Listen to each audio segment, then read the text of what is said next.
백성과 나라와 방언과 임금에게 다시 예언하여야 하리라. You must prophesy again about many peoples, nations, languages, and kings. 내가 보니 바다에서 한 짐승이 나오는데 뿔이 10이요 머리가 7이라. 그 뿔에는 10면류관이 있고 그 머리들에는 참남된 이름들이 있더라. And I saw a beast coming out of the sea. He had 10 horns and 7 heads, with 10 crowns on his horns, and on each head a blasphemous name. 할렐루야. 오늘도 말씀 앞에 있는 모든 성도님들에게 주님의 큰 은혜가 계시의 영으로 충만하기를 축복합니다. 이 시간은 계시록 13장의 첫 번째 강해로 칠두식각 짐승의 모습과 그 정체라는 제목으로 말씀을 전거하겠습니다. 바다에서 나오는 한 짐승의 모습은 7머리 10뿔 달린 짐승입니다. 7머리 10뿔 달린 짐승을 한마디로 정리하면 하나님의 복음 역사를 대적한 역사적인 강대국들입니다. 옛 선민 이스라엘을 박해하고 초대교회로부터 마지막 주 재림기까지 교회와 성도들을 박해하는 짐승 정권입니다. 이 시대의 성도들은 이 짐승의 정체와 그들의 사역을 반드시 알아야 합니다. 이 시간 말씀을 통하여 짐승 정권의 비밀을 알고 승리할 수밖에 없는 성도의 신앙과 능력을 준비하시기를 축복합니다. 아멘.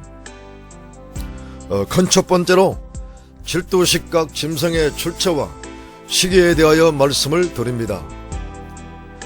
칠두식각 짐승이 나오는 출처는 바다입니다. 본문의 바다는 문자적으로 해석할 바다가 아닙니다. 상징계시이기 때문입니다. 그러므로 이 바다는 이 세상을 의미합니다. 이 세상 바다는 첫째, 열국들과 민족들이 온갖 정치 사상과 이념, 종교와 문화의 갈등으로 소동하고 충돌하며 그로 인하여 혼란과 전쟁이 항상 있는 이 세상 바다를 의미합니다. 이와 같은 세상 속에서 짐승 정권이 출현합니다. 두 번째로 주권자 없는 곤충떼나 고깃떼 같은 인생들이 여론과 환경에 이리저리 끌려다니고 몰려다닐 수밖에 없는 이 세상 바다를 의미합니다. 세 번째는 반면에 바다에 고기 같은 생명을 가진 크리스찬들이 사는 이 세상도 의미합니다. 네 번째는 거대하고 교만한 정치 권력이 이 세계를 혼란케 하며 득세하고 있는 이 세상을 의미합니다.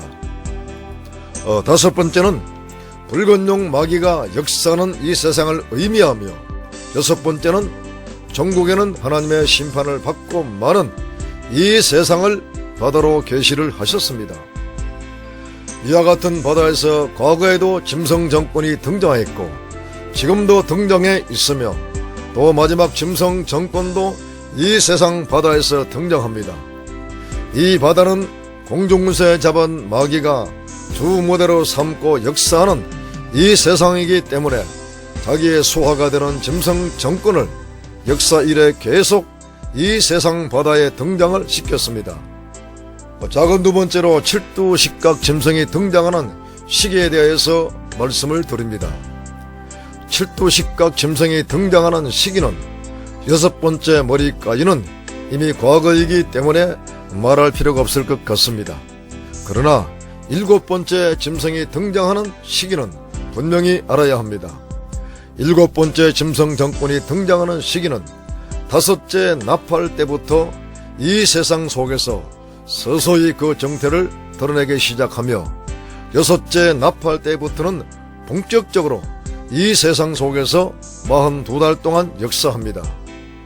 계시록 9장 1절 이하에 다섯째 나팔을 본 후 광경을 보면 황충의 임금이 나오는데 이 임금이 바로 일곱째 머리 짐승입니다. 또 계시록 11장 7절을 보면 두 증인과 전쟁하는 짐승이 등장하는데 이 짐승이 바로 일곱째 머리 짐승입니다. 그러므로 일곱째 머리가 등장하는 것은 다섯째 나팔 때부터 서서히 등장하고 본격적으로 그 짐승이 역사하는 시기는 여섯째 나팔 기간입니다. 이때는 또한 하나님의 입맞은 종들도 역사의 무대 위에 등장하여 대환란 가운데 복음 전거 사역을 감당하다가 여섯째 나팔이 끝날 때쯤 짐승과 대전쟁을 벌인 후에 그 몸이 시체화 되었다가 휴거합니다. 큰 두 번째로 칠두식각 짐승의 정체에 대해서 말씀을 드리겠습니다. 작은 첫 번째로 바다에서 나오는 한 짐승이 있습니다. 요한이 바다에서 올라오는 칠두식각 짐승을 보았는데 한 짐승이라고 했습니다. 왜 머리가 7이고 뿔이 10이나 되는데 한 짐승이라고 했을까요? 하나는 하나의 짐승을 숫자적으로 의미하기도 하지만 마귀의 속성과 본질과 본성과 본심과 역사하는 목적이 모두가 하나이며 한결같다는 뜻입니다. 마귀가 수백, 수천, 수만, 수억이라 할지라도 마귀의 속성과 본질과 본성과 본심과 그리고 역사하는 목적은 다르지가 않습니다. 왜냐하면 역사 속에 등장한 짐승 정권의 사상이나 이념 혹은 통치의 모습은 조금씩 달라도 그 배후는 언제나 붉은 용 마귀가 역사하기 때문입니다. 사랑하는 성도 여러분, 동역자 여러분, 마귀는 오늘도 내일도 동일하게 역사합니다.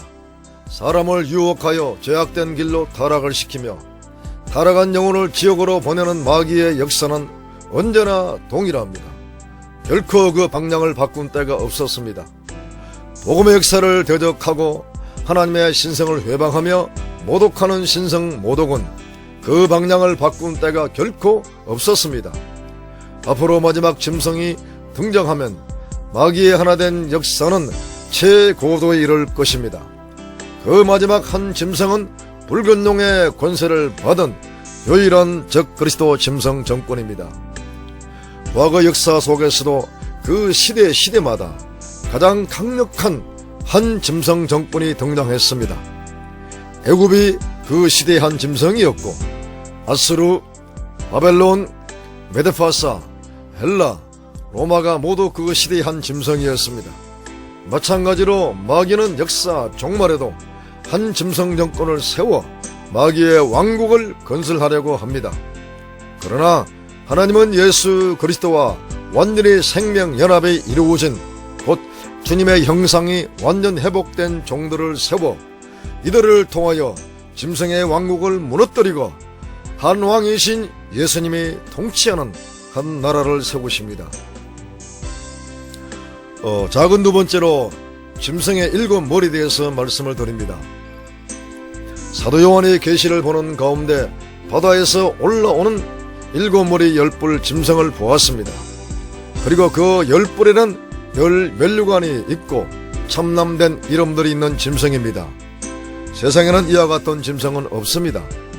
하나님께서 상징으로 보여준 계시이기 때문에 영적으로 해석을 해야 합니다. 7머리 10뿔 짐승에 대한 비밀은 하나님께서 계시록 17장의 말씀을 통하여 이미 답을 주셨습니다. 계시록 17장 7절 이하에서 해석하여 주신 답은 7머리는 7산이요 또 7왕이라고 했습니다. 이는 역사적으로 선민국가 이스라엘과 교회를 가장 강력하게 박해한 7나라를 말합니다. 곧 선민국가 이스라엘이 태동할 때부터 국가적으로 박해를 가한 첫째 머리 애굽, 그 다음 아수르, 바벨론, 메데파사, 헬라, 로마, 그리고 역사 종말에 등장할 7번째 머리가 되는 짐승 국가입니다. 사도 요한이 계시를 보고 듣는 가운데 5머리가 망했다고 한 말씀은 요한이 계시를 보는 시점을 기점으로 5머리 곧 애굽, 아수르, 바벨론, 메데파사, 헬라를 말합니다. 그리고 하나는 있고라는 말씀은 6번째 머리가 되는 로마 제국을 말합니다. 요한이 계시를 받을 당시는 로마 제국이 전 세계를 통치했기 때문에 너무나 정확한 말씀입니다. 그리고 다른 이는 아직 이르지 아니하였으나 이름은 반드시 잠깐 동안 계속하리라는 이 말씀은 마지막 7번째 머리의 짐승 국가를 말하고 있습니다. 오늘 현재라는 시점에서 볼 때 7번째 머리의 짐승 국가는 역사의 수면 위에 아직 완전히 드러나지는 않았습니다. 이제 곧 드러날 것입니다. 그때는 5째 나팔 때부터 그 모습을 드러내며 6째 나팔을 본 후는 완전히 이 세상을 통치하는 짐승 국가로서 역사합니다. 잠깐 동안 하리라는 말씀은 하나님께서 7번째 짐승에게 허락하신 42달 기간을 의미합니다. 작은 세 번째로 7머리 10뿔에 대해서 말씀을 드립니다. 7머리 10뿔의 정체도 계시록 17장 12절과 13절에서 분명히 답을 주셨습니다. 10뿔은 10왕이라고 말씀을 하셨습니다. 이는 7머리 짐승과 본질적으로 같은 사상과 체질을 가진 10나라로서 짐승의 속국 혹은 연합국이 될 것입니다. 그리고 아직은 나라를 얻지 못했다는 말씀은 7번째 머리의 짐승 국가가 등장하지 않았기 때문입니다. 붉은 용의 권세를 받은 7째 머리 짐승 나라가 등장하면 10뿔 곧 짐승에 속한 10나라가 자연스럽게 누구인가를 알게 될 것입니다. 그리고 짐승으로 더불어 임금처럼 권세를 일시 동안 받으리라는 말씀은 7번째 짐승 나라가 이 세상을 통치하는 42달 동안 한시적인 권세를 짐승과 함께 행한다는 말씀입니다. 이 10뿔은 철저하게 7번째 짐승의 속국으로 짐승을 위해 일하고 짐승과 함께 멸망을 합니다. 성도 여러분, 동역자 여러분, 마지막 7번째 짐승 나라가 이 세상 가운데 본격적으로 등장할 날도 멀지 않았습니다. 이러한 때 하나님은 이 짐승 정권과 싸워 이길 수 있는 거룩한 종들을 양육하고 계십니다. 우리 모두 펴놓은 작은 책의 말씀을 꿀처럼 먹게 하시고 선십자가의 과정을 통과하게 하시는 하나님의 양육을 감사함으로 받으시기를 바랍니다. 큰 세 번째로 칠두식각 짐승의 세 가지 모습에 대해서 말씀을 드리겠습니다. 사도 요한은 바다에서 올라오는 칠두식각 짐승의 모습을 볼 때 세 가지 짐승의 모습으로 보았습니다. 표범과 곰과 사다의 모습입니다. 이 세상에서 표범과 곰과 사다의 복합적인 모습을 가진 짐승은 없습니다. 이도 상징 계시입니다.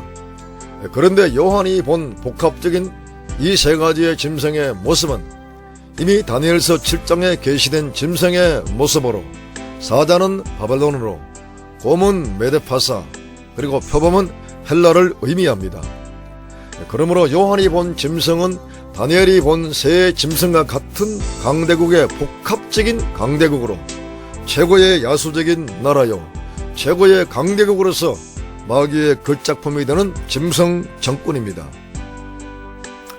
작은 첫 번째로 바다에서 올라온 칠두식각 짐승이 표범과 비슷하다는 것은 적그리스도 짐승 정권이 표범의 반전같이 변할 수 없는 마귀의 죄악성과 야수성을 가지고 있으면서도 위장된 기만술과 교활성으로 세상을 통치하는 모습을 보여준 것입니다.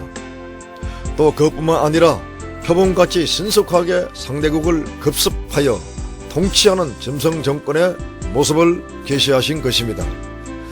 다니엘 7장 6절 이하에 등장하는 표범은 메데파사를 무너뜨린 헬라를 의미합니다. 역사적으로 헬라의 알렉산더 대왕은 불과 32세의 나이로 그의 생애를 마쳤지만 더 이상 정복할 것이 없도록 전 세계를 빠른 속도로 제패하고 말았습니다. 역사 종말의 짐승 정권도 마찬가지입니다. 마귀의 본질적인 죄악의 사상과 권세를 가지고 표범같이 빠르게 역사한다는 사실을 알아야 합니다. 작은 두 번째로 짐승의 발이 곰의 발 같다는 것은 곰의 발의 강력한 힘과 같이 짐승 정권의 힘이 얼마나 강력한 힘을 가진 정권인가를 보여주는 계시입니다. 이와 같은 사실을 계시록 13장 4절에서 어느 누구도 이 짐승과 싸워서 이길 자가 없다고 말씀하신 것을 보게 됩니다. 곰으로 상징된 구약의 메대 파사가 헬라에 대한 섹서스의 운정은 자그마치 250만 명의 군사를 투입하였다고 주장합니다. 실로 엄청난 군사력으로 상대국을 짓밟으려는 모습을 볼 수가 있겠습니다.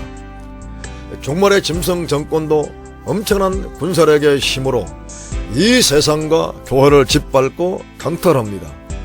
계시록 9장 16절의 말씀을 보면 짐승 군대들이 동원시키는 마병대의 수를 2만만 곧 2억으로 계시가 되었습니다. 실로 이 힘과 권세 앞에는 그 어느 국가도 왕들도 반항을 하거나 대적하지 못할 것입니다. 모두 무릎을 꿇습니다. 이렇게 될 수밖에 없는 이유는 공중군사에 잡은 붉은 용 마귀가 그의 권세를 이 짐승에게 주었기 때문입니다. 작은 세 번째로 이 짐승의 모습은 그 입이 사다입 같은 모양을 가진 짐승입니다. 사다입은 무엇을 의미합니까? 사자가 그 큰 입으로 한번 물으면 누가 그것을 뺏을 수가 있겠습니까? 이것은 짐승 정권의 탐욕과 잔인성을 보여주는 모습입니다. 구약시대의 바벨론은 사자로 상징된 국가로서 가장 강력하고도 무자비한 권력을 휘두르며 온 세계를 집어삼킨 바벨론입니다. 이와 같이 역사 종말의 짐승 정권도 바벨론과 같이 가장 강력한 권세로 세계를 잔인하게 집어삼키며 통치한다는 사실을 사다의 모습을 통하여 계시를 해주셨습니다.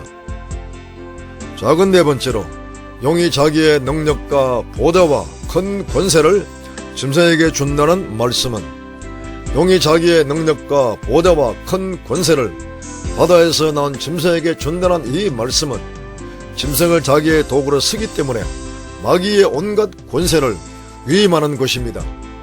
특별히 마귀를 이 세상의 임금이라고 주님도 말씀을 하셨는데 이것은 마귀의 권세가 지상 정권을 통해서 나타나고 있기 때문입니다. 용이 짐승에게 주는 능력은 이 세상을 마귀적인 세상을 만들기 위하여 온갖 능력을 다 주는 것입니다. 세상을 통치하는 정치적인 능력, 세상 경제를 멋대로 저울질하는 능력, 거짓 종교로 미혹하는 능력, 사회 여론을 마귀적으로 조종하는 능력, 세속적이고 마귀적인 문화 환경을 만드는 능력으로 이 사회의 모든 분야에 개입하며 역사하는 능력입니다. 배 아래에서 마귀의 능력이 미치지 못하는 것은 전혀 없습니다. 이 능력으로 사람들을 온갖 죄악에 빠지게 하고 짐승의 우상과 마귀에게 경배하게 하여 종국적으로는 그 영혼들을 지옥으로 보내는 것입니다. 그 다음에 용이 짐승에게 주는 보좌는 세상의 모든 열국들과 모든 사람들을 통치하는 이 세상 임금의 권세를 준다는 뜻입니다. 과거 역사 속에 이스라엘을 압제했던 바로왕의 보좌나 예루살렘을 멸망시킨 느부갓네살 왕의 보좌나 로마의 보좌나 모두가 하나님의 허락 속에 용이 짐승 정권에게 준 보좌이었습니다. 마지막 짐승 정권에 주는 보좌는 과거의 어떤 보좌보다도 더 강력하고도 높은 보좌를 줍니다. 짐승의 우사에게 경배하지 않으면 모두 죽인다는 계시록 13장 15절의 말씀이 그 증거의 말씀이 되고 있습니다.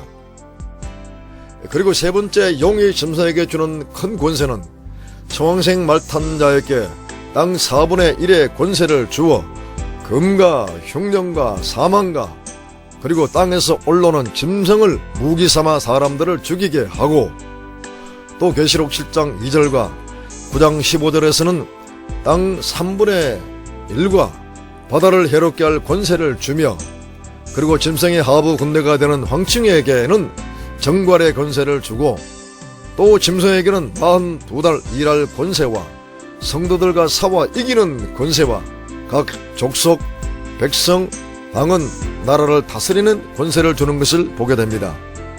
실로 공중군사에 잡은 붉은 용 마귀는 자기의 권세를 이 마지막 짐승에게 모두 쏟아부어주는 모습입니다. 작은 다섯 번째로 그런데 용이 짐승에게 자기의 능력과 보호자와 큰 권세를 주는 이유는 무엇일까요? 그것은 마치 하나님이 하나님의 뜻을 이 땅에 성취하기 위하여 하나님의 교회와 종들에게 복음의 능력과 권세를 주시어서 감당케 하는 이치와 같을 것입니다. 붉은 용 마귀도 이 세상에서 자기의 왕국을 건설하여 그 왕국에서 하나님께 마땅히 돌아갈 경배와 찬양과 영광을 가로채려고 하기 때문입니다. 이 일의 붉은 용 마귀는 짐승 정권을 이용하는 것입니다. 과거 역대 짐승 나라에 이 권세를 주어서 역사한 것처럼 마지막 짐승에게도 마찬가지입니다. 그러나 다시 말씀을 드리지만 과거와 비교할 수 없는 용의 강력한 능력과 보좌와 큰 권세를 마지막 짐승에게 준다는 사실을 알아야 합니다. 용이 주는 능력과 보좌와 큰 권세로 말미암아 이 세상을 통치하면서 천하만국의 영광에 빠져버린 이 짐승 정권은 용의 그늘에서 절대 벗어날 수가 없습니다. 오늘날도 정치 권력을 쟁취하고자 하는 사람들은 가장 마귀의 이용물이 되기 쉬운 사람들입니다. 일단 용이 주는 능력과 권세와 부와 영광에 도취되면 모두 짐승이 되어버리고 맙니다. 사랑하는 성도 여러분, 동역자 여러분, 붉은 용 마귀는 마귀의 왕국을 건설하려고 자기의 모습을 닮은 짐승 정권을 앞세워 역사 이래 줄기차게 하나님을 대적하고 복음을 대적하는 전쟁을 일으켰습니다. 반면에 하나님은 하나님의 왕국을 이 세상에 건설하시려고 역사 이래 줄기차게 당신의 종들을 통하여 영적 전쟁을 하게 하셨습니다. 이제는 이 길고도 긴 전쟁의 끝날이 멀지 않았습니다. 저와 여러분들은 이 마지막 전쟁의 영적 군사로 부름을 받았습니다. 부름받은 여러분들의 모습이 예수 그리스도의 모습으로 완전히 변화되기를 간절히 바랍니다.